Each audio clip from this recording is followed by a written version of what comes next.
Hi,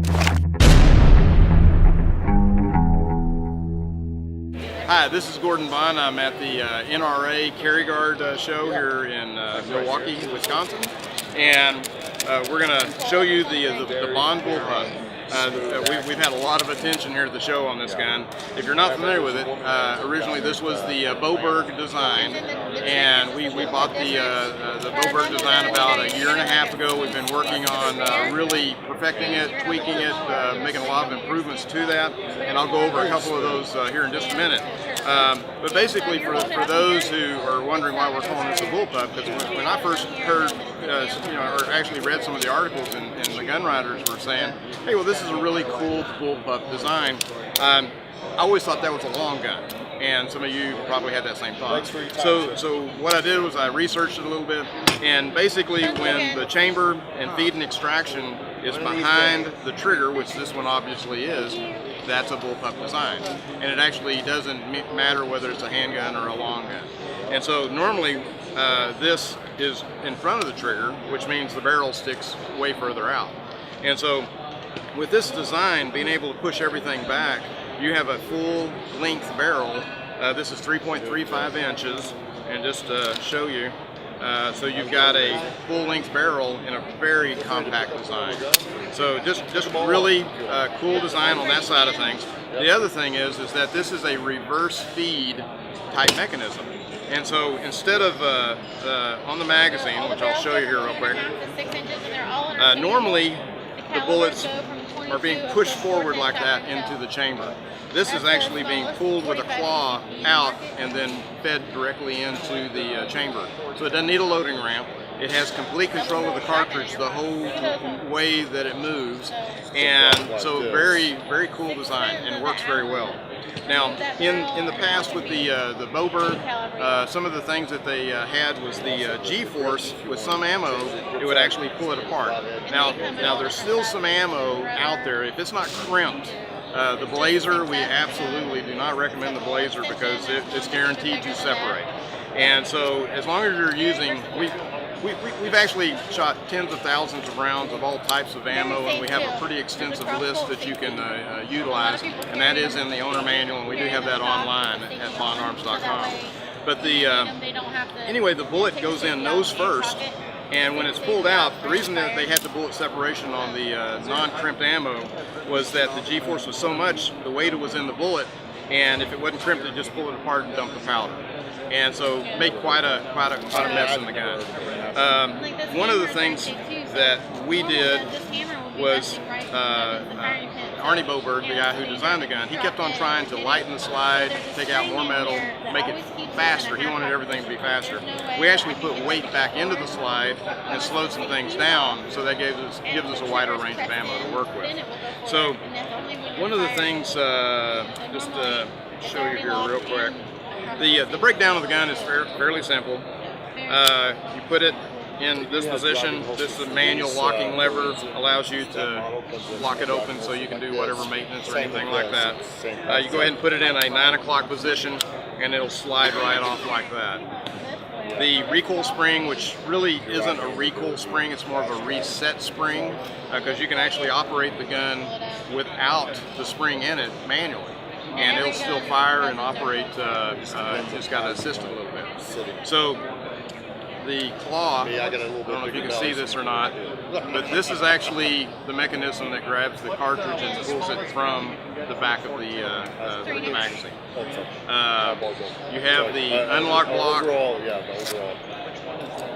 can get it here. It's going to be right here. So that's the unlock block that assists in sliding the barrel, and then there's the barrel. So you see that there's no ramp on there at all. So one of the things, the first time I ever broke down a Boberg to take a look on the inside, I got this black grease all over my fingers. And what they did was they recommended this black anti-seize grease as the lubricant for the unlock block in the barrel for the movement that it went through.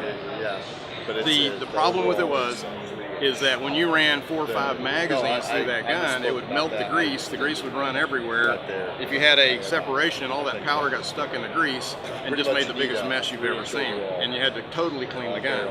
So one of the first things I wanted to do was to coat the barrels. The first thing we did was the electroless nickel and Teflon, and that worked. You know, it was amazing how well that did. We were actually thinking we were going to have to run a whole lot of ammo through the gun, see where the wear patterns were, and go ahead and machine that in. But when we coated the barrels, we found that we didn't need to. And the break-in period went from what Boberg recommended as a 400 to 500 rounds to get the break-in, to where within 25 to 50 rounds, the gun was pretty well functioning without any issues. So anyway, that got rid of the grease, made it a lot simpler to use, you know, made the maintenance and cleaning of it much better, and it just needs a little bit of light oil every once in a while. So anyway, back to putting this back together.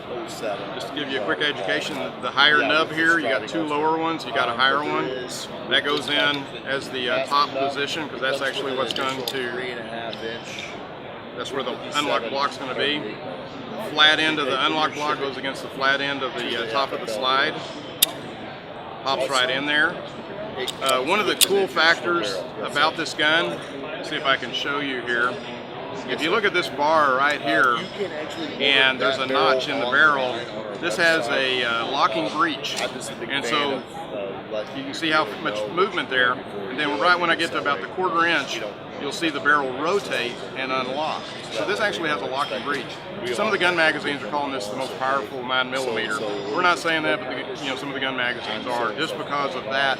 Because as soon as a regular 9mm is shot, the slide starts going back, you lose pressure, and so with this locking breech, the bullet's already out the barrel before it unlocks. So it's just a really cool design that they did on that. Plus it's a fixed barrel, it's not a floppy barrel, and so we are in the works on a suppressor for it right now. And so this is a perfect setup for that. So the recoil spring Once you actually have the gun, if you decide you want additional barrels, is basically, like I said, it's just basically to reset the magazine. Putting it back together, you always do it upside down. You want to keep the spring in place so you don't bend it.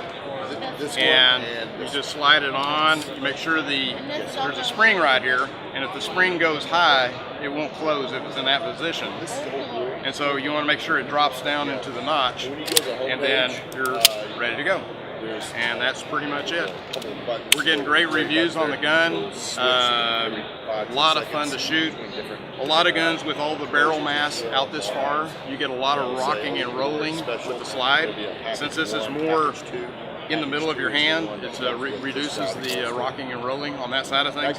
The slide is one of the easiest slides on the market. It's probably about 50% easier than most slides. When the female, you know, when women come up and they actually pull the slide back, you can just see the shock on their face and go, wow, that is awesome.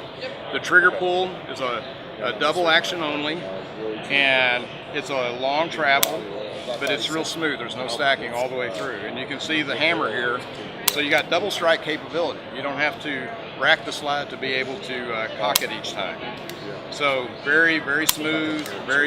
This is a good gun that you can put a laser bullet in here with a laser target and practice with that. So anyway, we're getting a lot of great feedback. Hopefully you guys will check it out. Bondarms.com, or call us at 817-573-4445. Thanks guys. Have a good one.